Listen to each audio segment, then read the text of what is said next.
is the Revisionary Podcast with your host, Juan Carlos. The Revisionary Podcast. Hello, and welcome to another episode of the Revisionary Podcast. And as always, I'm your host, Juan Carlos. If this is your first time listening to the podcast, the way this works is we bring on guests, usually it's a comedian, who tells us a nonfiction story about their life in which they wish things had gone a little bit differently. Afterwards, I give them an opportunity to retell that same exact story, except this time they get to change any of the facts or details about their story that they'd like, and then we discuss the impact of the changes that they've made. This week, we only have one quick announcement. Again, if you haven't already, please go ahead and participate in our contest. I misspoke last week, so I will make that correction. We're actually going to be drawing this weekend, so make sure that you go ahead and do it. The rules are pretty simple. Just make sure you're following the Revisionary Podcast. Take a picture of your 5-star rating on Apple, and then go ahead and send us a picture via our Instagram. And once you do that, you're entered in the contest, and it's a pretty easy way to possibly win $50. So I don't know what you're waiting for. Just go do it. With that being said, I'm really excited for this week's guest. We have William Green joining us. William Green is both a comedian and a storyteller. So he does this, as the kids say nowadays.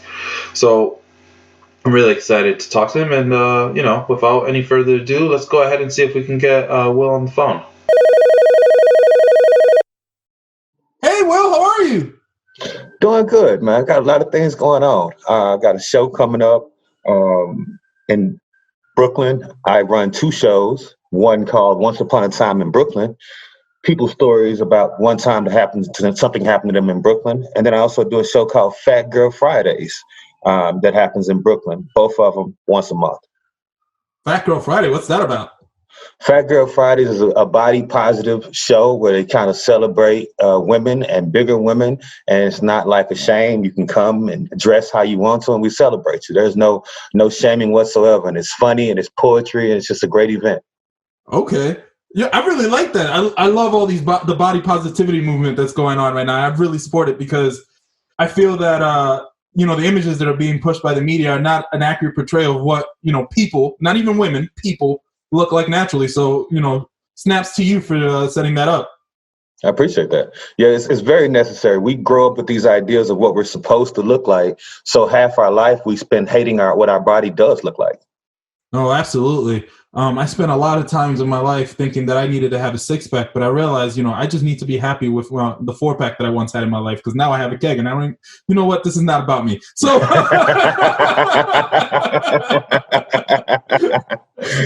yeah. Do you do the working out? Do you get up in the morning and do the running, jogging, stuff like that? Yeah. Every morning I pick up a spoon, dip it in some food and lift it in my mouth and do, my bicep curls. You feel me? Like it's a daily thing. Every single morning. So tell us a little bit about yourself. You're a storyteller, right? How'd you get started in that? I got started in storytelling when I used to do theater. When I was doing theater, everyone in theater wanted something outside of what they were doing. So you got a bunch of great minds working on someone else's great mind project. So for me, storytelling was about not only recanting the events, but capturing people. Like, it's like you have a cloud and everyone's waiting on the lightning. So you want everybody to look at the cloud until the lightning is delivered. And I just like being the cloud. That's actually a phenomenal metaphor. Because like I said, I do stand up, and for me, I guess that lightning would be whenever I hit them with the punchline, you know what I mean? And the laughter erupts. But you're not necessarily looking for laughter, right? What are you looking for when you're telling a story exactly? To me, a story evokes emotion. The difference in stand-up, I dabble with stand-up and theater also. The difference with stand-up is they want a timed delivery of laughter. With storytelling, it only evokes an emotion, whether happy or sad or fearful or frightful or joyous. It delivers an emotion, and the emotion is the payoff compared to the laughter. Because some laughter is fake, but emotions are all real. You've named so many things. I'm going to have to do some soul searching now, because now I'm questioning how much of the laughter has been fake my entire career. Thank you very much, Will. Thank you. This is exactly how I wanted to get my day started. No, I'm just kidding. So where are you from originally? I'm originally from Dallas, Texas. I've been in New York for probably 4 years now. What brought you to New York, if you don't mind me asking? My cousin at the time was working on The Color Purple, and we did theater together in Dallas, and we would work on projects together. So he was working on a project at The Color Purple. So he brought me up here as a comedy writer, someone to take a story that already exists, and it had some twists and turns and stuff like that, and some obscenities and stuff. And after the project was over, I stayed. And he went on to Chicago to go do Hamilton. And I stayed because I just couldn't see myself going back to Dallas after spending like 6 to 8 months in New York and partying and Broadway crowd. Of course, this is pre-COVID or whatever, but Of course. I couldn't imagine going. I mean, I love Dallas. It's a great town, but I just couldn't imagine buying liquor at like 1 a.m. and all type of wild parties and then going back to Dallas. Prohibition era. You know, the liquor store closes at 10. It's not even open on Sunday. The clubs close at 2:00, and it's not really safe to drive. I don't like. Are you saying that those 2 extra hours make a difference? You really staying in the club till 4 or 5 in the morning? Look, that's when you catch the stragglers. Okay, so sometimes you have a champion night where you go in there and you get the first runners up, and then sometimes it's just like, okay, who has a limp? You know, and then that's what you Oh my catch them on the way. Well, I'm gonna be honest with you. Someone once told me that nothing good happens after 2 a.m. If after 2 a.m. I wasn't having my fun, I was just going home to sleep. That was how it was for me. Yeah, I was an overachiever. So I'd go to Waffle House or Denny's in the morning and be like, you still look kind of, yeah, okay. Your eyelashes in the soup bowl, but I can work with it. Oh my God. Wow. So why don't we go ahead and jump right into this story, because I have a feeling this is going to be wild, given off our brief conversation so far. William, the stage is yours. Go ahead and tell us your story. I appreciate that. So I came from a abusive stepfather, and I didn't get it while my mom stayed with him. You know, it's like I had this rage from my mom as a kid, and her motto was like, so I don't care, you get over it. But he was the financial provider, but he's very abusive. And I remember a story or a time where my mom decided that she was going to go to a separate church. And that's wild that they would get an argument about church. That's supposed to be the safe space. But we went to a different church, and he was a minister, and he found out. We walked in the door, and he started cussing us out right out of church. I was like, wow, no hello, no nothing. You know, I still had my church fan in my hand, right out of church, started cussing us out. And he sent us in our room, and he attacked my mom. And as a kid, I'm small. I'm not small anymore, but as a kid, I was small. So I run in the living room to try to stop this. I'm like, you're not going to lay a hand on my mother. Because as a young Black man, I feel like I'm semi-responsible for my mother, which I shouldn't, but I do. I run in the living room, and I'm looking at my eye. I'm like a 12-year-old kid. He's 6'3", probably 260, 270. Fat. I mean, no solid muscle anywhere, just like the blob, round shape, bowling ball with a head and a funny shaped face, yelling at the woman that I love and that I cherish. We're looking eye to eye, and I think we're getting ready to fight, and I'm pretty sure I'm going to lose. I have an older brother who runs out of the room. He runs up to my stepdad. He's taller than everybody in the room. Runs up to my stepdad, and he has a little bar in his hand about 9 inches long. And me and my stepdad are looking at each other eye to eye. We're getting ready to fight. And he kind of looks at me. I'm looking at him, and I look at my brother, and I look at the bar. I'm like, I wonder what he's doing with that little bitty bar in his hand. And so me and my stepdad are looking back eye to eye again, and my stepdad looks at the bar. He's like, I wonder what he was going to do with that little bar in his hand. My mom's yelling, and she's like, you guys cut that out. You guys stop it. She looks at the bar. She's like, why does big old dude got this little bitty bar in his hand? And we fought, and I lost. And I didn't understand how an adult could take that kind of power over a child. My brother hit him with the small bar, and just like I thought, it didn't faze him at all. He's actually a little bit pissed off when he hit him with the small bar. So that didn't go as planned. But my mom had enough this day, and she went and she got a small .22 pistol, And she pulled out the pistol. And she's like, "You're not going to hit us anymore." And me and my brother jumped up and we were like, "Yeah, you fat, blah, blah, blah," because we're kids and we've always wanted to say these things. We leave. At that time, I thought my life was safe. I thought I was leaving the person that was causing the torture in my life. And I thought that for a moment, I was like, this is what freedom feels like, because it genuinely felt like being a slave at the time. And I was being oppressed and I was being beaten. I was just like, wow, freedom. I got away. And so we go to my mom's stepsister or whatever, Black people fake related. Oh, that's my cousin from the third side. But we go to my mom's stepsister's house and she has a son. He finds out the story and he's like, "Oh, I'm gonna take you guys out and we're gonna kick it." I'm a kid and I don't know what kick it means yet. I thought we were gonna hit arcade, maybe some pizza. It sounded like a great time to me. That was not true. He took us to pick up some girls. And he told me to say I was 17. Told my brother to say he was 19 because he was tall. And these were, I'm trying to think of a delicate way to say it. They were promiscuous, fast. I'm gonna say semi-hood rats because they could hold an intelligent conversation, but you couldn't tell by their attire that they were as intelligent as they were. And we needed somewhere to go. We were like, "Hey, where do we take the girls?" Because we couldn't get a hotel. And my brother had the genius idea that we should go back to the house that we just left because my stepdad works overnight. So, although a horrible idea, we did it anyway.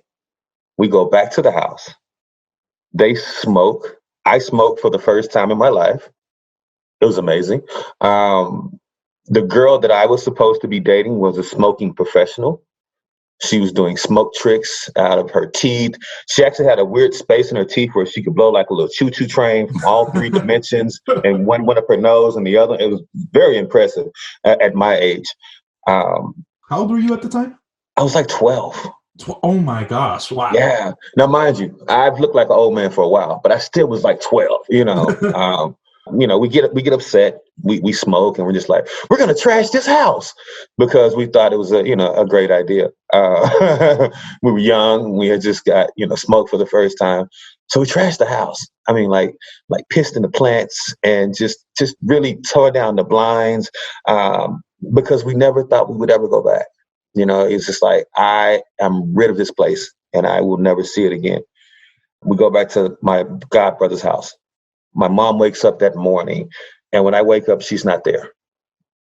My godmother makes us breakfast, and she explains to us why it's okay that my stepdad beats on my mom because they're married. What? And because they're married, that's between two adults, and that should not be any of our business. As a kid, I still knew that I was more powerful than most girls my age. And I still knew like it wouldn't be a fair fight. So I would never fight a girl. Like that's just that I would never have in my mind like, oh, I beat up a girl, I'm a man. Like there's never been a bone in my body to think that it's fair to hit a woman. But the older generation of people have this mentality. They used to say when people would the police would come to your house, like, "Oh, it's my wife." Okay, well, it's not our problem.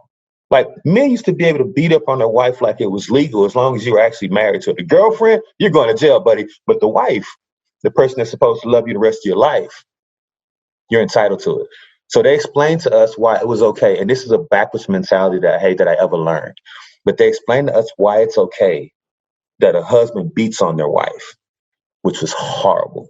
And I totally disagree with. Right. My stepdad had an issue with fear or respect. And he wanted to be respected. Most Black men do. That's what most men do. I'm going to take it back even further. There's a whole don't disrespect me. Most fights are started behind being disrespected. There's two ways to obtain respect. One is through fear and one is through earning it. The one through fear will eventually wear off. When you earn it, it stays. So he obtained respect through fear. My mom went back that next morning to the house where he was, cleaned up everything that we had trashed, and was there waiting on him with his food to apologize to him. I didn't get it. Right. I didn't get it. But my mom had 2 kids and she didn't have a job. And she had 2 grown men, size-wise, to provide for. And she had no way to do that. So I spent all this time upset with her because I thought she didn't care. She didn't give a damn. And it was the exact opposite. What it really was is she had no other way to provide, and she wanted to make sure that we were provided for. And so the next morning when we go back, he decides he wants to take me fishing. Right. It was me and my brother, but my brother with fake asthma attacks. He was really good at it. Like, come time for an ass whooping, fake asthma attack. I was like, you mother. But yeah, he'd fake an asthma attack. So he was just like, I can't go fishing. I'm having an asthma attack. Hold on. So sorry to interrupt. I might have missed this. How old was your brother? My brother was like 14, 15. Okay, so he was 3 years older. Got it. Okay. Correct. But my brother is 6'6". And you were how tall at this moment? I was still 12. I was like 5'3" or something. I didn't get my growth spurt till I got like 14. Then I shot up to 6'2" myself. But for the longest, I was just short and fat. That's why I have this whole body complex. Understood. But yeah, he was 3 years older than me, and in his mind, the more he could stay away from my stepdad until he graduated, it would just be easy. He'd graduate and he'd leave. I was 12. I had a wow. Yeah. I wasn't going anywhere anytime soon. And I said a bunch of stuff before we left the house that day when I thought we were never coming back. And I was pretty sure that he wanted to have some words about the stuff that I said. Right. So we get in his piece of crap Lincoln Town car, which was a nice car when we bought it. But because he has such a mood and aggravation problem, there was a flap on the roof that was flapping in the wind. He jumps out at a red light and just snatches it all the way off because it's pissing him off. That should have been a clue right there that there's something wrong with this individual. Right. This is not normal. You could have just got duct tape like everybody else, or duct taped it down, or took it to the dealership. But no, he tore it all the way up. So we're riding in a Lincoln Town car that you can see the wood or cardboard on top of it because this genius has ripped the whole top of it off because he can't maintain or conduct himself when he gets upset. And this is the person, the maniac that I get in the car with to go fishing, which I actually hated at the time because it was with him. Okay. Not the actual activity itself. Do you enjoy fishing? No, I love fishing. Like I'm from Texas. When I got grown, I would get me these little small hibachi grills. This is when I still ate meat. I would put a steak out there in the morning, go out there at 5 a.m. with like a 6-pack of beer, just me, my steak, and the fish. Oh, it was awesome. I love it when it's peaceful. I don't love it when it's tied to anxiety. Right. No, that makes sense to me. You know, that part got the best of me. Like I didn't like being around him because I teetered behind saying what I really wanted to say and walking on eggshells. Because when I walked on eggshells, sometimes I still got hit. So I kind of just wanted to go for it. And right around 12 to 14 is where I kind of got there. What they say, I start sniffing my own piss. You know, I start kind of feeling like I can take a punch. I haven't learned to throw one yet, but I got pretty good at taking them. So I knew by that time. And so we get on the road to go fishing. And if you're in Texas, Texas is a huge state. You can drive from one side of Texas to the other side, and it takes 24 hours, the state itself. Mm-hmm. I'm in New York. You can drive from Texas to New York in 23 hours. Yeah. So across Texas is huge. So we go fishing at somewhere where he could have easily dumped my body. It's dark. There's no one there to save me.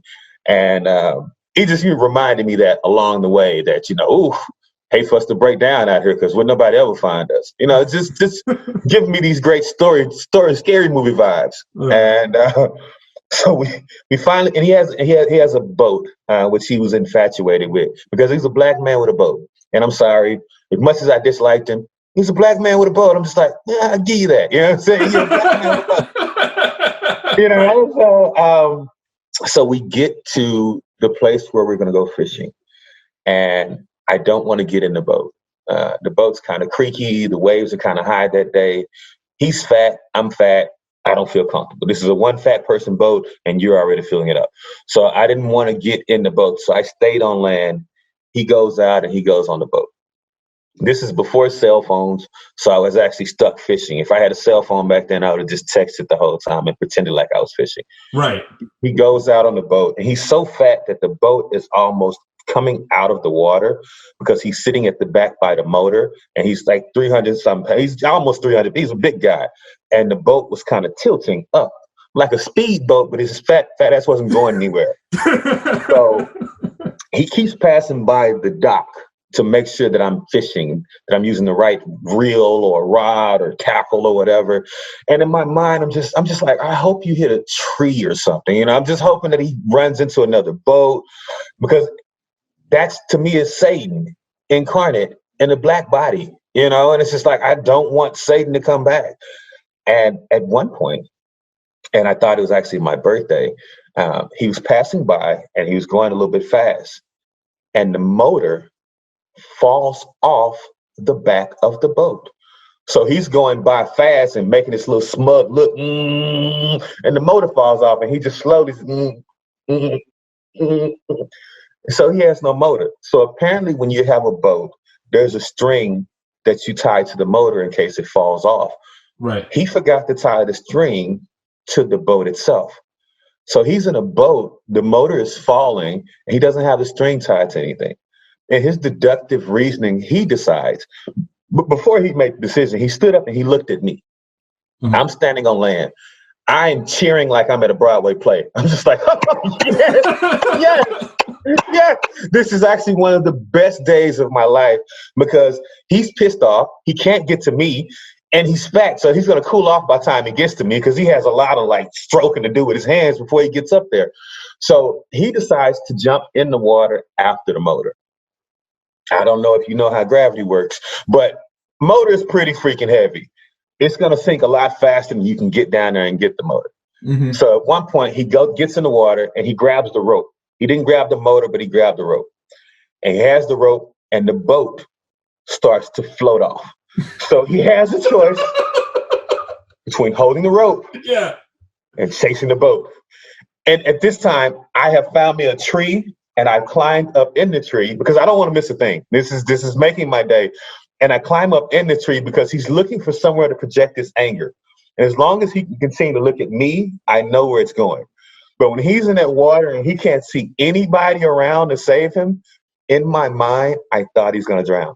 I was like, he's fat. He can't swim that long. You know, it's a far way back. Surprised me, but I was upset. But so he has a choice.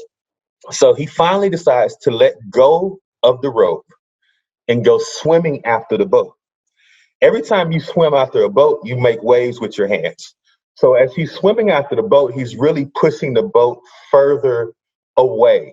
By this time, I feel like for the first time, I know what joy is, because I feel like there is no way that he's going to catch the boat and get out of the water. So in my mind, I'm thinking of, well, I'm going to tell him that he told me I can have his truck, because I like the truck. I was like, he said I can have his truck. I'll call the police. I'm going to walk up the street and call somebody. Because, I mean, I can't go out there and save him. So I thought he was going to drown. And I found out a lot about myself because I wasn't mad. Like I was like serial killer giddy. Like, like I wasn't mad about it. And that's just, as a kid, to think that you see somebody drowning and you're okay with it, that's a little bit of dementedness. And so he finally ended up getting to the boat. And the motor is long gone at this time, but he has the boat. And he has to swim back with his hands. And it's hours. It's a ways. And then finally a boat passed by, and they let him hold on to the boat, and he brings his boat back up. And he's pissed. I mean, he's soaking wet. He's gotten wet. He's pissed. And that leaves little me to receive the brunt of his anger. So he gets in the car. I get in the passenger seat. He slams the door. I mean, so hard that my heart skips a beat. And he looks at me like 12, 13. You drive. I'm sorry. You drive. Mind you, we're in a country town in Texas. I've had maybe one or two around the parking lots, but no real formal I stole cars training or anything like that, you know. Right. So he said, you drive. So he gets out. I get around in the driver's seat, and he starts to yell at me about what I'm doing wrong about driving. And I realized very fast, I was like, he has anger that he needs to place somewhere. I'm going to get it. So he's going to teach me how to drive after he was pissed off because he saw me laughing at him drowning. Kind of a bad play. Yeah. So we get on the road, and when we get on the road, I'm learning, you know, so I'm trying to get my balance of where I sit in the lane. It's a big car, you know, and things like that. So as I'm going down the highway, I finally pick up speed and get a little confidence. And there's a big freaking 18-wheeler coming. It's a 2-lane street. I kind of edge over to the shoulder a little bit. And he's like, no, you get back in the middle lane and you stop being a girl. And I was like, no, it's an 18-wheeler coming towards us. So for those of you guys who are listening, I just want to make it abundantly clear to you guys, he did not say girl, but Will here is a pleasant enough person that he changed the wording so not offend anyone around there. But just know that he did not say girl. Very correct. Very correct. And so he's yelling at me to stay in my lane because he's teaching me that this is going to make me a better man, to not back down from an 18-wheeler when I'm in a car. That being said, as an older man, I understand the point that he was attempting to deliver. Wrong way. So I'm going full speed, and there's an 18-wheeler coming full speed. In my mind, I'm going to end up in this guy's lap. It's easy for him to tell me to go and stay in my lane because he's on the passenger side. He'll be spared, but I'd be completely messed up. But he was right. The 18-wheeler passed my rearview mirror very close, but it did not hit. And the lesson that he preached to me the whole way home was be a man.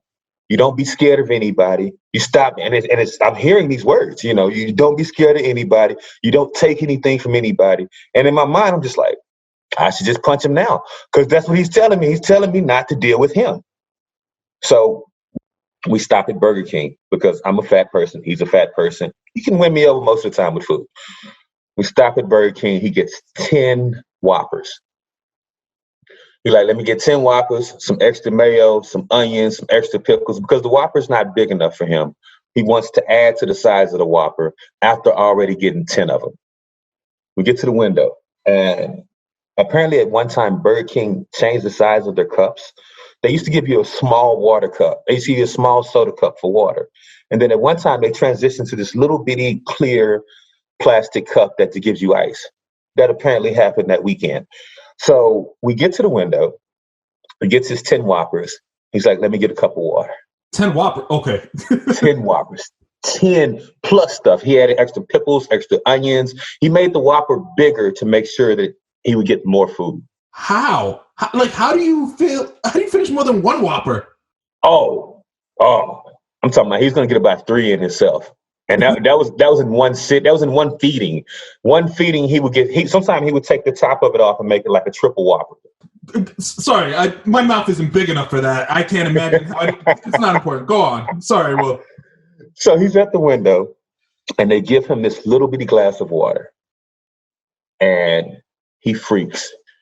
He freaks out horrible. It's a little 17-year-old girl behind the window, and he goes cussing her out. You're going to give me a really glass of water? Arguing back and forth. So he yells until she finally says, okay, fine. She's getting ready to give him a bigger glass of water, and he's explaining to me why she's an idiot. She's standing here with the window open, and he's telling me why she's an idiot. She hears this conversation and makes my day by taking the glass of water, a large, and splashing it directly in his face. Nice. In the car, in front of me. The best day of my life. I will never forget it. It was just an awesome day. It's just something that sticks out in my childhood where I learned a bunch of lessons about people and about myself. And it had a good payoff. Like when he got splashed with that water, in my mind, I was just like, you're having a bad day with water today. Like it made my childhood. I held on from that till I was 12. until I was old enough to actually fight back. So, look, you keep calling it the best day ever, but I don't know if you had the best day ever or the worst day ever, and you're just looking at the silver lining, if I'm being quite honest with you. Maybe. Yeah. That's number one. Number two, I'm sorry that you had to endure this in your childhood. You know, I wish that we lived in a world where no one had to endure difficult adults, because as a child, you're not in control of your surrounding and your environment. So I wish everyone had an environment that was positive for them. And then the last thing I wanted to say is the irony is not lost on me that you run a show that promotes body positivity, yet you kept highlighting how fat this man was, almost to a point of ridicule throughout your entire story. I just want to make sure we put that out there. Yeah. Because, as a kid, those are your thoughts. Your genuine thoughts are like, a kid has no filter. So a kid will be like, he's fat, and then you become an adult and you realize somebody might have spent, 6 weeks eating salad and trying real hard. And then you say he's fat and he goes home and cuts himself. So as an adult, you kind of realize that you shouldn't probably say that, because that person does have a whole feeling and you don't know what they've came through to get to where they are. Absolutely. So let's jump right back into this. Tell us go back through it, retell us the story, and tell us what you would do differently. Perfect. So we walk in the door. He'd start yelling at my mom.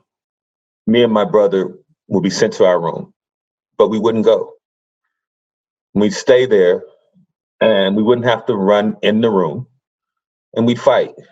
I'd lose. I think it's important that I still lose. Mm-hmm. I'd lose, but my brother would win. And then my mom would join in.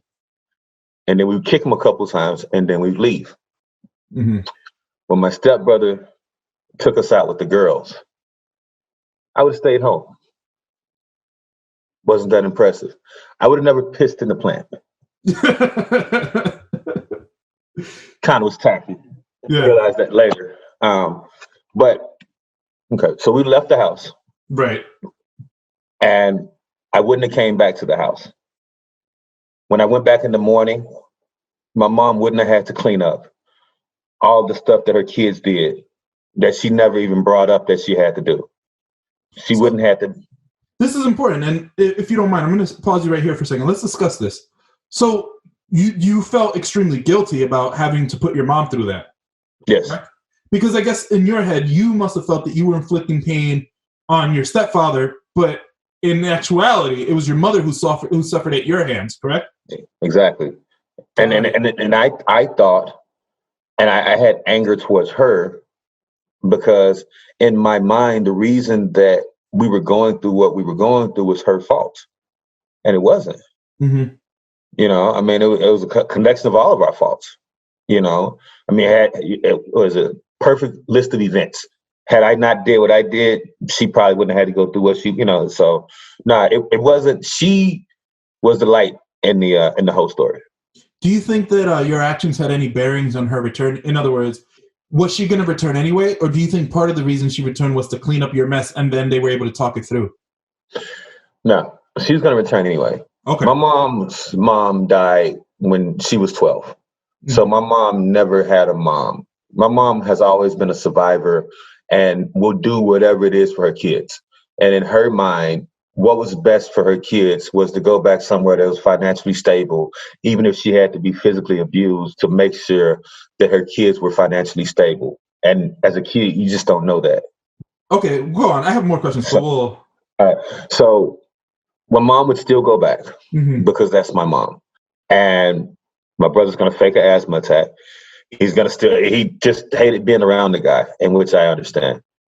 The car ride after, I would have taken the chance to explain to him why I thought it was wrong for men to hit women. Because I had all this anger towards him, but never expressed why I was so mad at him. I assume people figured it out since he kicked people in their chest and I was like a kid. But just in case he wasn't clear, I never took the time to explain to him that I was angry with him and everything he did upset me because he hurt the one person that I loved the most repeatedly. And I wasn't big enough to do anything about it. So I just was mad. I had a mad childhood because I couldn't stop the monster. I couldn't do it. Not for lack of trying. Like I said, I was great at taking a punch. It took 14, 15 when I started landing them back. I was a beast. But them first couple of years of my life, it was just learn how to take it. Right. That's a horrible way to have a childhood. Look, I want to say I appreciate that that you come you know you can come and tell such a serious story, and one that's not comical at all, but you found ways to keep it light. You know what I mean? A lot of you here, you can't see Will's face as I can as we're recording this. He finds the points of levity, and he makes faces to accentuate some of the more comical points. And I think that it's important for you guys to understand that this is his story, and he's sharing it, but doesn't seem to be sharing it in the heaviest of ways, if you will. Would you disagree, Will? Am I misreading? No, I don't disagree. You have to love the things that you hate sometimes. Mm-hmm. It's just that you have to look at them that way. Like some things that you hate made you who you are. And if you love who you are, you have to love them because that's what you came from. Absolutely. Now, in one of the revisions that you made is that your brother wins the fight. Yes. Walk me through how you feel that would have made a difference. I feel it would have made a difference because I feel like my stepdad would have understood that you can't do that to people, right? Like when you're like a bully and no one kicks your butt, you stay being a bully. Right. When you're a bully and someone kicks your butt, yeah, if it really means something to you, you'll go for another fight, but you'll cool out. It was important for my brother to win the fight so my mom felt protected. And she knew that these kids and these young men that she had would not let anything happen to her and that we could actually stand up and fight. It would be important for me to lose because had I won, I would have been horrible at that age, and I would have tried to start a fight every morning, like on my way to school, like wake him up, see what he's doing. You know, right. It wasn't good that I would have won, but my brother has very been humble, and he's always the big science camp and intelligent type guy, and he could have, if he would have won, he wouldn't have been the type that would go in there every time they had a fight. But he wouldn't let anything happen to my mom, and she needed to see more women need to see themselves protected. Like you remember the olden days where one be like, I'm gonna get my uncle, I'm gonna get Ronnie, he gonna come down here. More people need to know, whether it's by son or by brother or hopefully by husband or life mate, you're protected and you're safe. And I feel like that the two things of him not or us not reassuring her she was safe helped cause her go back because she didn't know how to navigate in the world without someone because she had became codependent because she grew up without a mom. And me not having a conversation with him, which drove us further apart, and we never got any closer and it got much worse. But not having that conversation to say, this is why I hate you. Mm-hmm. And I think that, it's not like it made the day any different. He didn't come home and rub my head and be like, good boy. Yeah. So I should have said it. And then when he was out there drowning in the water, I should have drove off in his truck. I should have just got in the car and just drove off. I had the keys. They were in the car. I should have just drove off and just seen what happened. Maybe I would have got in a lot of trouble when I got back, but I should have just gave it a shot. If I was going to drive home anyway, I should have left him there. Yeah, wow. Okay, let me ask you this. What was his intent, I guess, in taking you on this fishing trip? I would assume to belittle me and to threaten me. But in his mindset, I think he wanted to show me that he was a man and I was not. I see. My first thought as you were telling the story was that maybe he would take this as an opportunity to help heal and, and work on the relationship between the two of you, some bonding time. But it doesn't seem like that's what it was. I actually thought he was going to take me out there and kill me because I said some harsh stuff to him and he portrayed himself as this, you don't want to cross me because you'll end up losing. That's what he used to say. So he portrayed himself as like this beast that I thought he was going to take me out there when nobody else is around, kick my butt, throw me in the water, and say I drowned. Wow. Yeah, I'm literally speechless. I'm really sorry that you had to endure that. If you don't mind me asking, how did everyone in the story end up long term?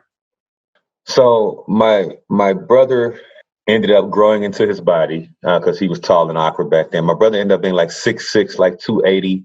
And didn't let anybody push him around anymore. I mean, he was about the size of a planet. It was kind of hard to push him around. But my mother ended up leaving. Well, no, actually, one of the stories where one day I came home and me and my stepdad had a fight, and I didn't lose. And the next couple of days, like I had to leave the house for a couple of days. The next couple of days, I came back to the house, and we had another fight, and I didn't lose. Mm-hmm. And he left. He left my mom without an income, and with me and my brother. So I started hustling, and I would sell like pagers and other paraphernalia to try to pay bills because my mom didn't have a job. And my brother, he was more of a straight lace guy. So he got a job at like JCPenney's or Marshall's or something like that. And we tried to help out. My mom ended up getting a part-time job, and I ended up going, I got blessed with a college scholarship. So I went off to college and studied law enforcement. And then I found out that was a waste of time. So then I started computers. And when I came back home from college, she had met another guy who was older, who treated her like the queen that she was. And she got remarried. And he passed and she passed within months of him passing, which, lets you know that they really loved each other. Because when you love somebody, they're supposed to die with you. So my brother now to this day is in Dallas, and he's a writer. And I came to New York, and I'm a storyteller, a show producer, and a comedy writer. Wow. Okay. That's beautiful. We have a tradition on this podcast at the end of every episode where we asked our guests for a quick childhood story that fills them with warmth, and it's actually positive and puts a smile on your face. Could you share a quick, happy story from your childhood with us? Oh, yeah. Okay. So a happy story from my childhood. I know. Okay. I got in a lot of fights as a kid at school. And my mom, as a mom, she'd have to come, whoop you and stuff for getting in trouble at school.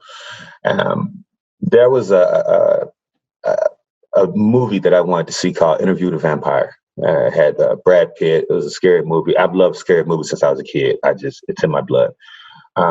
And I got in a fight that day because this kid punched me because we were arguing about something. And I didn't know that the kid was blind when he punched me. And so I'm in the office. They call my mom, like, your son beat up a blind kid. And oh my gosh. Yeah. So she gets there. She's very upset. And they explain the whole story. And I'm trying to talk to mom. She's like, be quiet. And as soon as they said, well, he hit him, but mom said, hold on. So he hit my kid first? They're like, yeah, but he's blind. Mom's like, yeah, but he's throwing punches. So he ain't that blind. So instead of getting in trouble, my mom takes me to go see Interview with a Vampire, which is still to this day one of my very favorite movies. Yeah. And there was a pizza place next door, and we would only get slices because it was expensive pizza.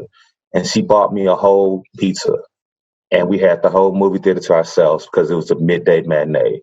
And I got to eat a pizza, and the whole movie theater was just me and my mom, and watch the scary movie that everybody was telling me I was too young to watch. And she just sat there and held my hand, and we watched the movie and ate pizza. And that's my joyous, yeah. That's a beautiful. See, I'm smiling too. That's a beautiful story. Also, you're gonna get me canceled because you've told one too many things to that. I shouldn't be laughing at you. You're gonna get me canceled. Like there's gonna be a whole Twitter campaign. It's all your fault. I just want you to know that, Will.